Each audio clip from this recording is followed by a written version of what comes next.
Alright, well, welcome back to the ATC Story Cup. If you're just tuning into this VOD, then you missed a fantastically stupid match on a fantastically broken map. But this is still game number 5, and the score is still 3-1 in the favor of Mouz. Vortix. Yeah, if there's one way to fix Terran versus Mutalisks, I mean, he wouldn't be wrong. That'd be one way to do it. 500 range Mutalisks, or missile turrets, but spawning here in the lower left corner of the map, he's a barcode, but he's better known as Sting from Western Wolves. And his opponent in the upper right, playing for Mouz, coming out to avenge his brother.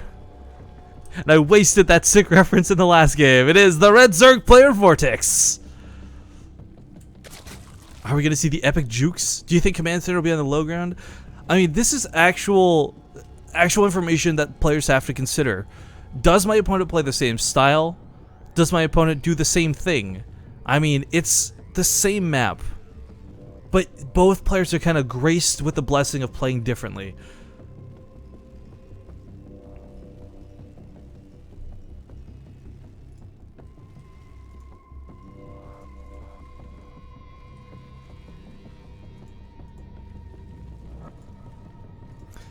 You know, actually, Vortix, he could go for that bust again if he wanted to. The problem with what happened last game was everything came a little bit delayed and he was preparing the wrong tech path, but we'll see. He might still invest in the roaches. It's very possible that he could go for the roaches, whether it's for a bust or just for an early hit. It's also entirely possible he decides to play standard, recognizing Sting plays Biomine and not mech. Might take that third pretty quick and might just invest in the melee upgrades pretty early on, but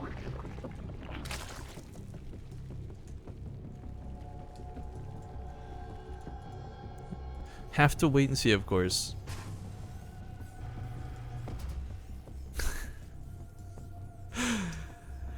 And Command Center on the way, no harassment this time, perhaps a sigh of relief for Sting. I'm sorry, the energy is like, the energy is here, guys. It's just being stored up because I'm so depressed. That game was so fun, and then we lost it to some stupid, broken map bugs.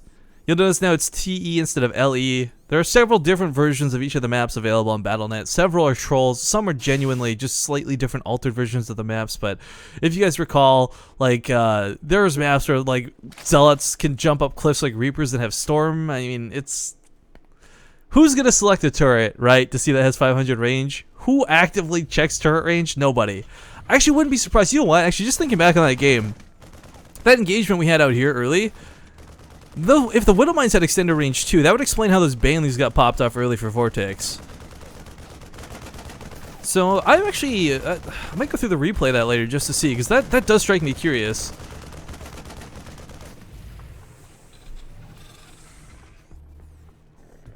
But Vortix, in the meantime, has not invested in too much of anything yet. Playing gasless for now. A little bit bold, but of course, with Sting not opening Reapers and Reapers becoming less and less common in the ZVT matchup, absolutely going to get away with it. Of course, I mean, even if Reapers are coming, 4 Lings will be more than enough to hold off for the time being, but not going for that quick speed, not going for quick gases. Vortix only just now taking his gases. Playing 2 base for now in favor of getting that quick third. I can kind of get behind this idea, but Helling's going to be out in the field shortly, and a third CC already coming out for Sting. So pretty standard stuff from both players. And that's kind of like, well, yeah, I know. Why do you got to tell me? Because it means that we don't have that crazy weird stuff that we saw last game where we have the earlier Roach Warren, the faster units that come aggressively across the field from Sting. I mean, Vortix is actually going to be playing this, in my opinion, a little bit smarter this time, but so far going for somewhat similar builds. Still going for the Roaches, and I imagine he'll still go for the Mutalisk and the Baneling tech swap afterwards. Because as we saw before, despite the fact that the first time we saw this game, this is the remake, again I want to reiterate if I haven't done that enough already, the Roaches did their job. They buffered so well for those Banelings to go for the connects, to get up close to that army, to do a ton of damage. If he goes for the same thing again, not a problem. He can probably cause more damage if Widow Mines don't have 500 range. And he can actually connect those Banelings, but we'll have to wait and see. Meanwhile, production for Vortix, of course, Vortix is going to see the production of Sting. See, it's kind of stinted at the moment. Knowing he might not scout that third command center, but he can probably tell it's going to be there, not seeing the starport and not seeing 3 racks. That's the beauty of StarCraft 2. Good players can read on what they see. great players can read off of what they don't see. And right now he gets up here, doesn't see the 2 racks follow-up that's so typical Command Center first. He doesn't see a starport down, so that means there's not going to be quick medevacs, which infers where does that minerals go? Well, there's no way he built 4 supply depots for no reason. It's probably a 3rd Command Center. But despite getting the roaches out, once again, we do see the melee upgrades coming up. So I think these roaches may not be for that heavy investment we saw last time, but instead more just to deal with the Hellions.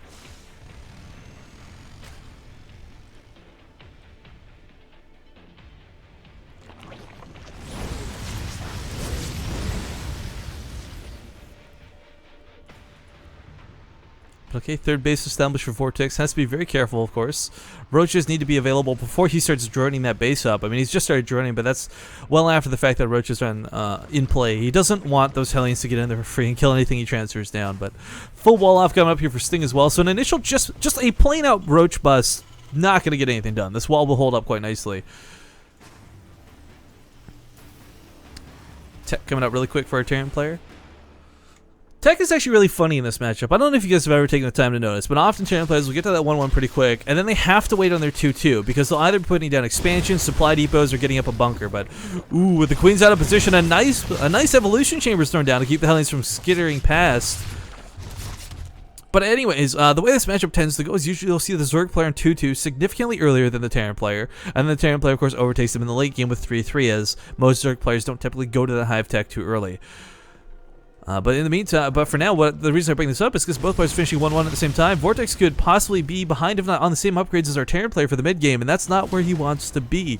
Those upgrades are, of course, one of your strongest advantages, on top of the Mutalisks, the Banelings, and the Zerglings, to kind of securing better engagements. But creep going to be spread here. Vortix not in hold position. Ugh. Yeah, here comes the Spire. Much more standard play, much more expected style coming out of Vortix this time. 2-2 on the way, and of course, Baneling's already on the map.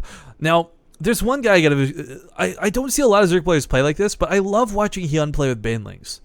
One of the big things he does that just seems to overwhelm Terran in the mid game, and I'm talking specifically the mid game, not the late game, is to go for like either an abundance of Banelings where you've got like 60 plus available and it's just unstoppable, or alternatively, you know, you come in with the Zergling and the Baneling waves, and you're always making more behind it. You're always making like 10 additional ones. It's like the perfect way to play it, and a lot of you guys who are Zerg players in chat are like, well, duh.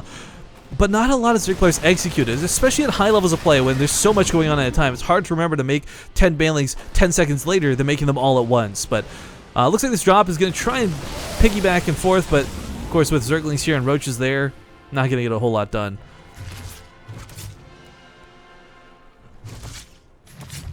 Vortix, in the meantime, however, is going for that 4th base. This has not been discovered. Or wait, has been discovered. What am I talking about? Sorry, look at the wrong base location there. But Sting's kind of limited on what I can do. So when you don't have Mutalisks, drops are a problem. This is why Mutalisks are incorporated into the Zerg composition. I mean, yes, Mutalisks are good when you get like 50 plus of them, but any unit is good when you have 50 plus of them. The reality is, though, you use Mutalisks primarily to shut down medevacs, to prevent drops from going down, and to try and overwhelm your opponent in the process. As we see here, with the Mutalisks finally coming out, Sting can no longer keep jumping back and forth, and drawing the attention of the army away. Meanwhile, Sting. Yeah, I'm going to get these names wrong at this point now. Sting has moved out. He's going to lose these Hellions to those initial Speedlings, but there's a lot of Widowmines, so let's back up and let's make sure these guys have appropriate range. But Mutalisks are in a pretty good spot, but there's just too much bio here. Despite the Banelings, he can't really take this fight. Meanwhile, drop going off in the 3rd, but looks like it was cleaned up thanks to some Banelings, and not a lot of workers being killed, not a whole lot of harass being done, and I think Sting's kind of recognized this. Falling back a little bit here, going to keep spreading creep, or trying to kill creep with a small amount of Marines, but nope, will be shut down.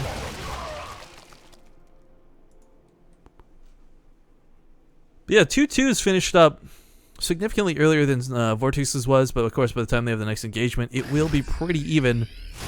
Oh, Widowmine's got a couple Banelings there. I'm sorry, I looked away the wrong second. Didn't realize Widowmines are still here. But we got Drilling Claws coming up next. Going to be so essential for basically, you go from making Widowmines these defensive things that you have to retreat on top of, into treating them as something more offensive. When you can burrow instantaneously instead of like the 3 seconds it takes right now, Widowmines become so much more effective for pushes.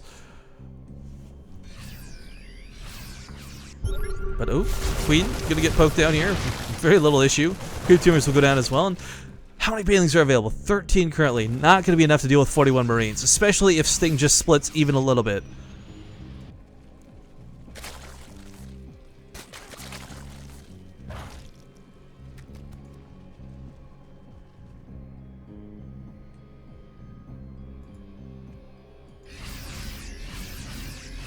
But okay.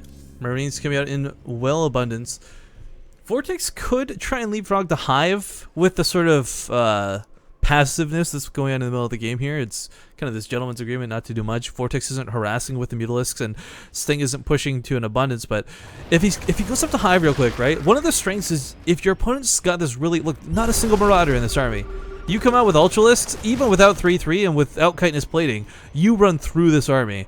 We'll get the infestation pick coming up. Whether this is for Hive or whether this is going to be for fungal growth, either way they'll play into the favor of Vortix. He's going to need both.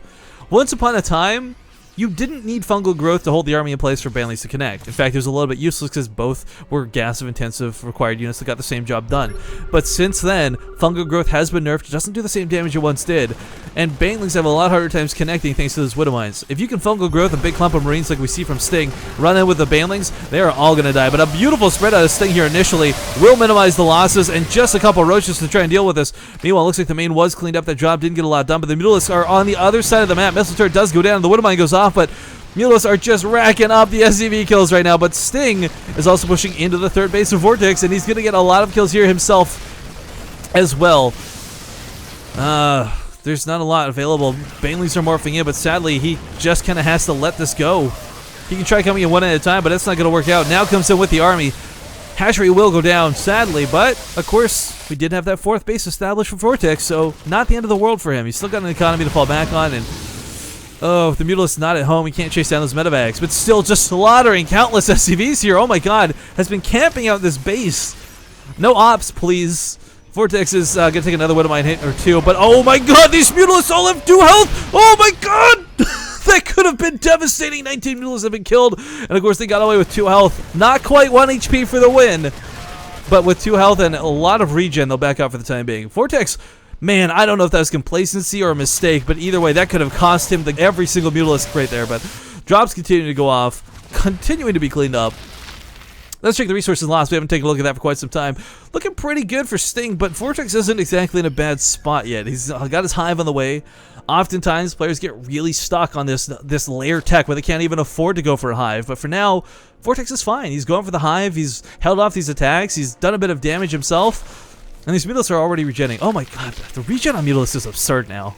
Just absolutely absurd. But of course, without it, they wouldn't really be viable.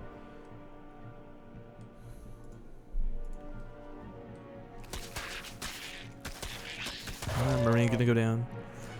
But yeah, reestablishing this base for Vortix is really important. Obviously would love to take another base behind this, but can't really. The mobility of Sting, he's been everywhere on the map. He's been constantly hitting with drops. This medevac doesn't have anything in it, but why is he not taking it?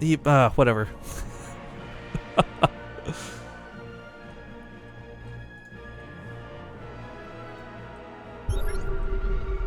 Well, gonna try and get this base, but it is of course becoming a planetary fortress, so Ling's gonna be very limited on what they can do. But it looks like the base of the north left undefended, uncontested. This will go down, and drones are just gonna be pulled. Vortix says, yep, I can't fight this, I'm gonna minimize losses. Banelings might come up from behind, but there's no burrow.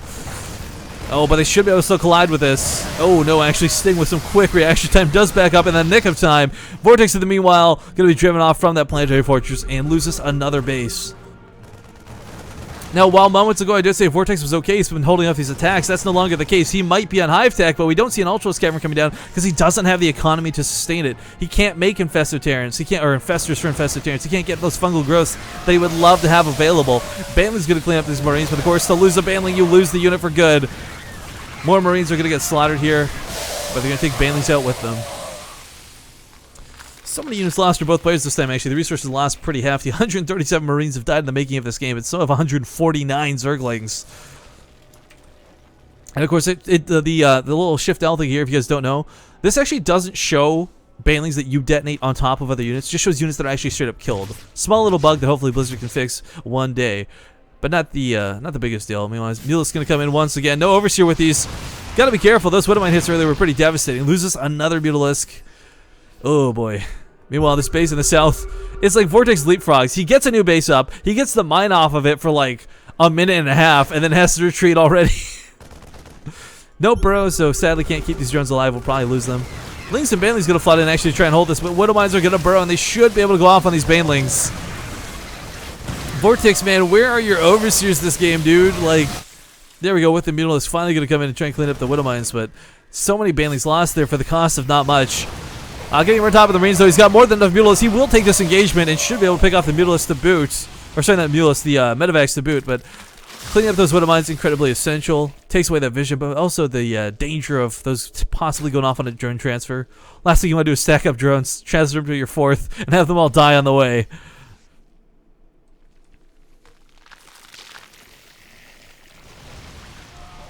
But okay, cleaning up the Watchtower's Vortix. Gonna try and spread out some of these Widow Mines and Sting, but he doesn't really have a lot here. He's got a lot of Marines still reinforcing this. 3-3 finally on the way, but without the Ultras to swap too quickly, the Marines are still going to be a big problem to deal with. As we see, the Widow Mines and the Bio is more than enough with a good stim, some great splitting out of Sting all game, I might add. He's not really taking much damage from these little attacks, and the Rock Tower actually goes down accidentally. That was splash damage from a Widow Mine and a Baneling. Nothing targeted that. That was hilarious. But Mutalisks have kind of gotten to this very critical mass. There's 30 of them available, and it's going to be very difficult for Sting to be able to actually take these head on. If he cleans up all the Banelings, then maybe the Marines can take a stim fight underneath them, but for the time being... Oh, Vortix again, not getting the best connects. These Widow Mines for Sting have been so good, and the splits have been even better. Vortix, in the meantime, actually will finally clean this up with the Roaches remaining. He should be able to deal with this, but the Mutalisk is going to try and cause some damage elsewhere. There's a couple of Widow Mines here, but... Ooh, these Mutalisks get low, but they're not in the danger zone. Not yet. Marines, gonna scare them off for now, but level 2 weapon upgrades, those Glaive Worms are gonna bounce for a lot of damage. Planetary's got no gases associated with it, but that's okay, because Sting, as we see, has like a 5k gas bank. Playing Bio, just investing in Marines. No Marauders, no Ravens. Only Medivacs and Widow Mines taking gas count. Doesn't really need those geysers. But again, this is that situation where Vortix recognized that his opponent had no capability to make Marauders. One single tech lab available. A huge Ultralisk swap could catch his opponent off guard. But Vortix doesn't have the resources to go for that. And that's the biggest flaw in this Hive tech that he has. He's going to be relying on 3-3. Banelings and Zerglings will only contend for so long. As we see, just if Sting keeps splitting, if he keeps playing well, it's not going to be an issue. But looks like Vortix will actually finally get a win in his favor. He takes out the Planetary Fortress, the newest base of Sting, which means that's going to put Sting back on one base mining, and barely at that, as the harass has been pretty darn good all game. SCVs are killed as well, but looks like this 4th base, 5th base, whatever you want to call it, here in the southern right corner of the map will go down. Plenty of workers killed for both players, but oh, these Medivacs. These Medivacs are actually really important. Not losing these is...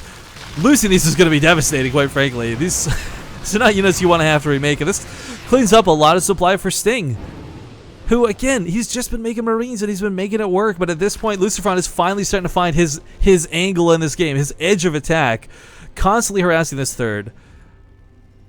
Both players, of course, with some obvious weaknesses to us because, of course, you know, we get to watch from that 3rd-person point of view. We're observing. We're not in the game. We're not in the heat of the moment, but, ooh, almost catches a full medevac. Could have been dangerous. But I was going to say, like, constantly hitting the 3rd base is very weak. If there's more Widow Mines here, if there's more turrets, maybe Sting holds on to this a little bit better for the Mutalisks. Ooh, dropship is, in fact, picked off. But the same thing goes for Vortix. If he would just make some Ultralisks or something, make a tech swap, he might be able to catch his opponent so heavily off guard, but that's not going to be the case anytime soon. Beautiful splits coming down once again. Crazy splits coming out of Sting. Sorry, choking on my words there.